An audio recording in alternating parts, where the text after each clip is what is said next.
कुछ हफ्ते पहले भारत में बनी कफ सिरप को गाम्बिया में हुई 70 बच्चों की मौत की वजह बताया जा रहा था, लेकिन अब गाम्बिया सरकार ने यू टर्न ले लिया है, क्योंकि अभी तक इस बात की पुष्टि गाम्बिया सरकार द्वारा नहीं की गई कि सच में बच्चों की मौत भारत में बनी कफ सिरप की वजह से हुई थी। गाम्बिया की मेडिसिन कंट्रोल एजेंसी ने इस बात की जानकारी दी है। गाम्बिया मेडिसिन कंट्रोल एजेंसी के प्रतिनिधि टीजन जेलो ने 31 अक्टूबर को एक प्रेस कॉन्फ्रेंस कर कहा, अभी पुष्टि नहीं हुई है कि भारतीय खांसी की दवाई से बच्चों की किडनी खराब हुई थी। हम बच्चों की मौत की सही वजह पता लगाने की कोशिश कर रहे हैं। अभी तक यही पता है कि खांसी की दवा से 70 बच्चों की मौत हुई।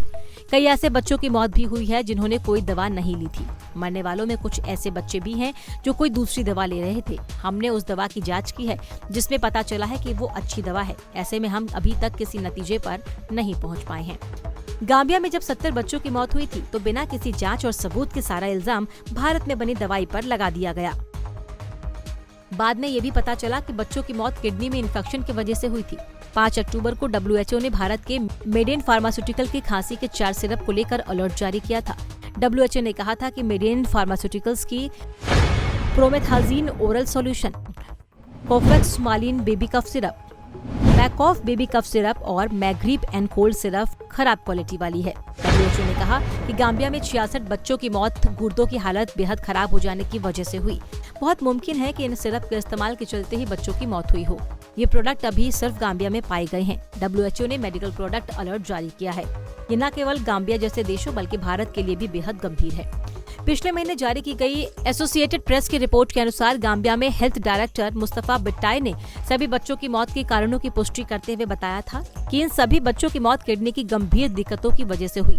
सूत्रों का कहना है कि भारत ने अपने देश में इस तरह के सिरप की अनुमति देने के लिए गाम्बिया की स्क्रीनिंग और ऑडिट मानदंडों पर सवाल उठाया है। भारत सरकार के सूत्रों ने कहा है कि जिन 66 बच्चों की मौत हुई उनकी पोस्टमार्टम रिपोर्ट से पता चलता है कि उन्हें ई कोलाई और डायरिया था, फिर उन्हें कफ सिरप क्यों दिया जा रहा था। WHO ने रिपोर्ट में कहा था कि कफ सिरप डाइथिलीन ग्लाइकोल और इथिलीन ग्लाइकोल की इतनी मात्रा की वजह इंसानों के लिए जानलेवा हो सकती है। दरअसल इन कंपाउंड की वजह से भारत में भी बच्चों समेत 33 की जान जा चुकी है, लेकिन इन कंपाउंड पर बैन नहीं लगाया गया। WHO की चेतावनी के बाद गाम्बिया सरकार ने इन चारों कफ सिरप को जानलेवा बताकर लोगों से इसका इस्तेमाल न करने को कहा। गाम्बिया के अलावा कई और देशों ने भी इन दवाओं पर प्रतिबंध लगा दिया।